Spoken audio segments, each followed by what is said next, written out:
Alors que la principauté de Monaco s'est résolument engagée dans une large transition numérique, Monaco Informatique Services a opéré sa mue au même moment. Depuis février 2019, cette société s'appelle désormais Monaco Digital pour adapter encore un peu plus sa palette d'offres à une demande toujours plus importante dans ce domaine d'activité. C'est l'histoire de 3 personnes, Bruno Covin, Françoise Milatos et moi-même. Nous avions une idée commune, c'était de créer un opérateur référent en informatique. À l'époque, 35 personnes, quelques millions d'euros de chiffre d'affaires et un grand projet pour la principauté. 2018, on transforme l'essai avec 160 collaborateurs. Aujourd'hui, on pense pouvoir terminer en fin d'année à 200 collaborateurs. À l'époque, avec Monaco Informatique, nous avions déjà choisi d'avoir un nom significatif. Avec Monaco Digital, on reste dans la même lignée, c'est-à-dire avec des services étendus autour du digital. Et pour cause, on ouvre des centres de services aujourd'hui en fonction des besoins de la principauté et notamment autour des projets de la transformation digitale en principauté. Monaco Informatique Services, devenu Monaco Digital, s'est fixé pour objectif d'accompagner le mieux possible les entreprises du privé et plus particulièrement le secteur public dans la transformation de leur métier en utilisant les technologies digitales. C'est une continuité puisque ça fait déjà de nombreuses années que nous accompagnons le gouvernement sur le conseil, sur le développement des infrastructures, dans leur projet plus global informatique.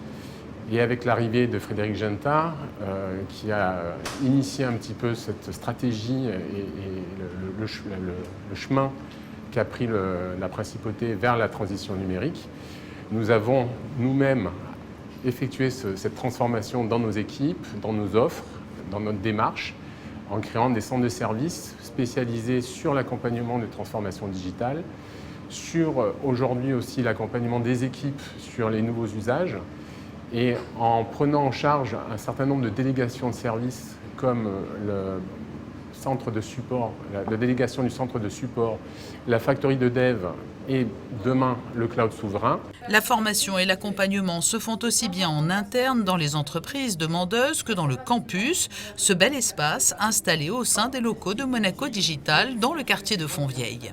Le campus est vraiment déjà un espace de collaboration, de partage, d'expérimentation, un espace qui est fait pour que les gens se rencontrent et les gens vivent vraiment la transition digitale dans tous ses aspects, en étant formés, en rencontrant des entreprises. C'est un espace de partage aussi entre le public et le privé. Est-ce que l'on peut avoir un ordre d'idée de quelques formations très concrètes qui sont dispensées ici au campus ?